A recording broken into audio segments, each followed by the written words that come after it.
This is our view, the television voice of the Washington Federation of State Employees, the people who work for you.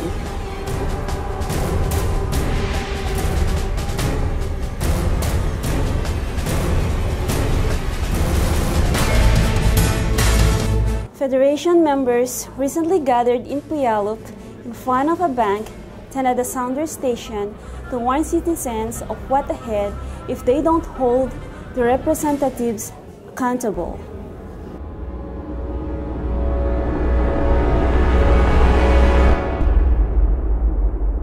We have Senator Castema, who's our senator in the 25th Legislative District, whose office happens to be across the street. He's one of the folks that we've had difficulty convincing that the state needs to raise new revenue in order to pay for its programs and services.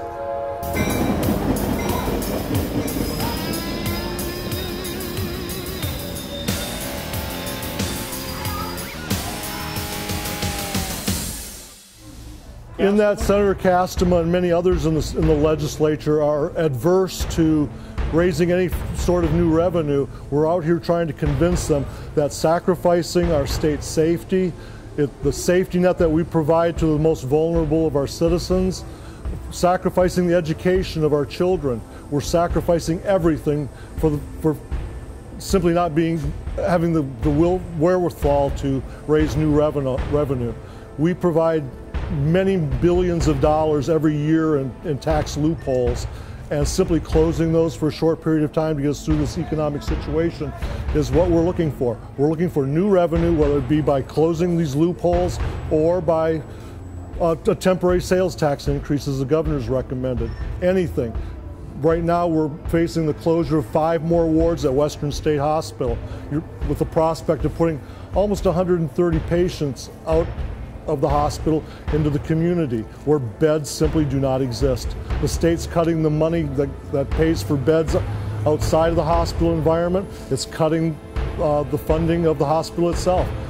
It's got to stop somewhere. Otherwise, everything that we provide in the way of public service, public safety will all be gone.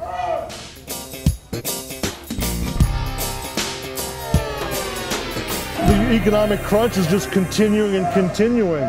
The fact of the matter is that the state only generated roughly 5,000 jobs in the last year, but the state also laid off 5,100 employees. So we had a net growth of 0 jobs in the last year in this state. We have to do something, and the only way to do something is to have the money to do it.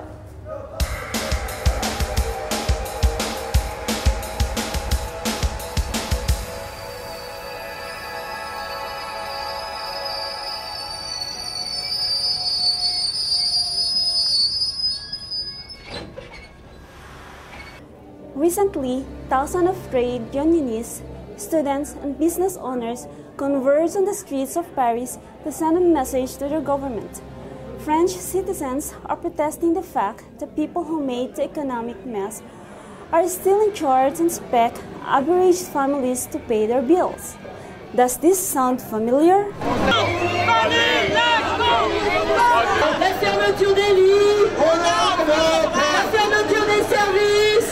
I'm here today because I'm not happy with the government we have, the decisions they take.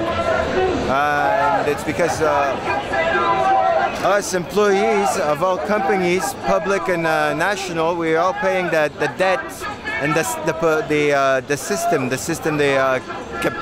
capitalist system that we're living in.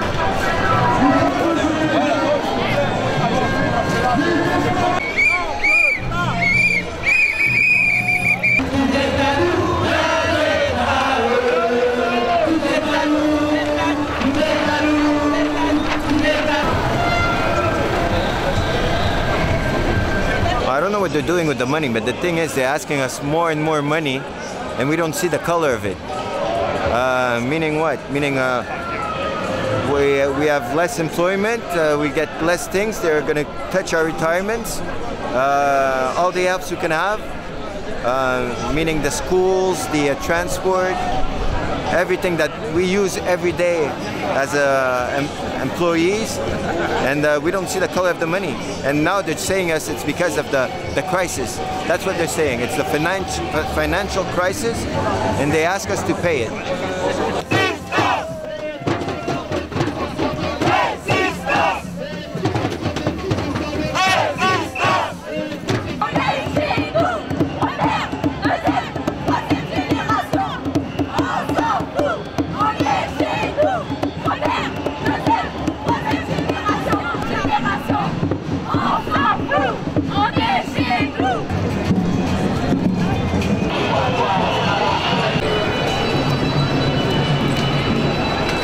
We're paying the decision they're taking socially and economically. And that's it. They're making us pay it.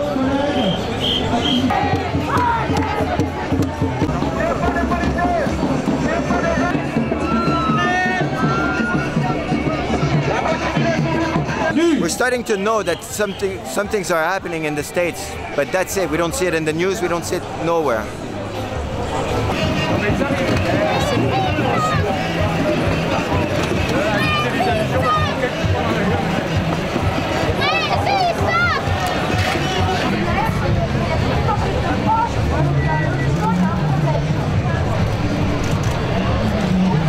The workers building a new addition to Seattle's Children's Hospital painted the name of the child on a steel beam as it was lifted into place.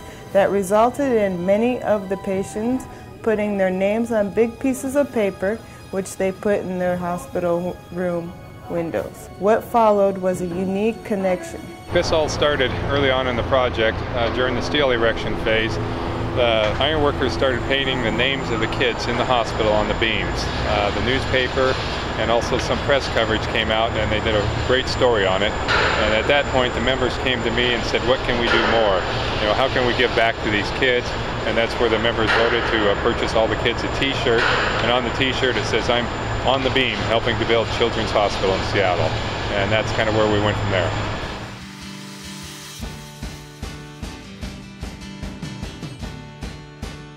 It's been inspirational. I have 2 kids of my own, and to just even imagine having my kids in here, I couldn't imagine what the parents are going through. So if we could break up the day for those kids and the parents, that's what it was about for us. This was us. I mean, we decided to do this, and we wanted to put the names on, and we wanted to see the kids' faces and see their notes and the corresponding between us and the kids, and it was fun.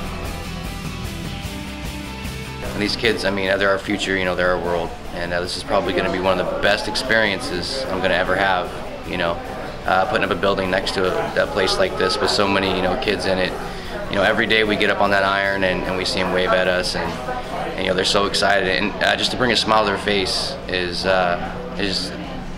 just you know, I mean, it's just rewarding, you know, and it just like almost brings a tear to your eye.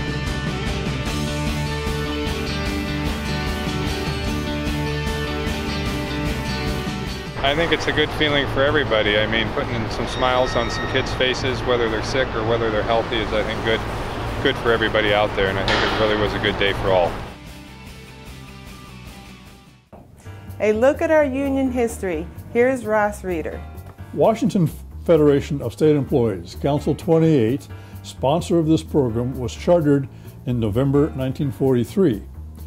Not the first public employee union in the state of Washington. I think the letter carriers in Seattle were first. The Seattle National Association of Letter Carriers was chartered on December 14, 1890. Now, the letter carriers in Seattle organized in 1890, 12 decades ago. That's back around the time that national unions like the miners and the machinists were founded. One of the interesting cultural aspects of the letter carriers is that many of their locals had their own concert or marching bands. I know that the letter carriers in Portland, Oregon had a band. Here's a picture of the 1911 Washington State Association of Letter Carriers Convention and Band.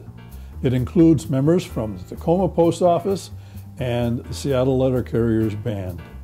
As an aside, I don't know if the Portland Letter Carriers Local 82 have ever had an orchestra or a band, but the local president for many years, Jim Cook, has had the Portland singing group General Strike for 25 years now. This tradition, while not still carried on, is recent enough that when I attended a Seattle Letter Carriers meeting in the early 1980s, their band was giving a pre-meeting concert.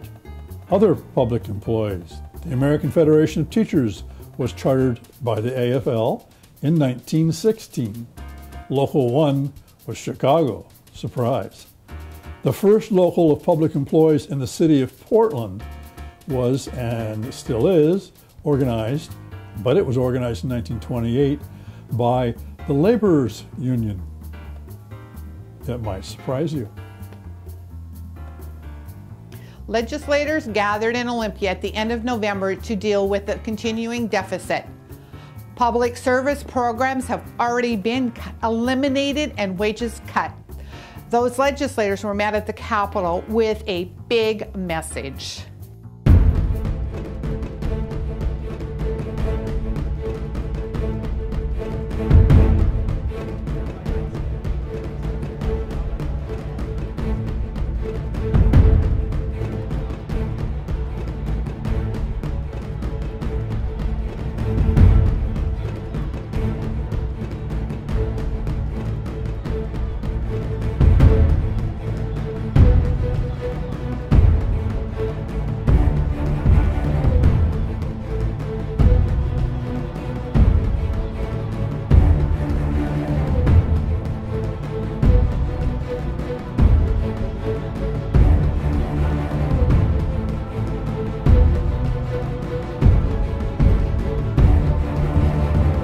It's really very simple. We need to create jobs, save the middle class, and restore our economy. We've been pushing to cut tax giveaways for years. We've compiled our own lists. This year we put together 27 ideas from several authoritative groups with one big idea from the Federation. Cut 3% from the corporations' tax giveaways. They took 3% of our pay, let's take 3% of their tax giveaways. If they did that, it would total more than $2.3 billion. So if we do the math, they give away $2.3 billion in revenue every year, and they have a $2 billion budget deficit.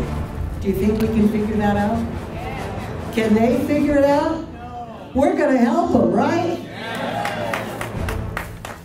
This has been our view, brought to you by the members of the Washington Federation of State Employees. We remind you, when you accept a paycheck for your hard work, you don't give up your rights. Thank you for watching.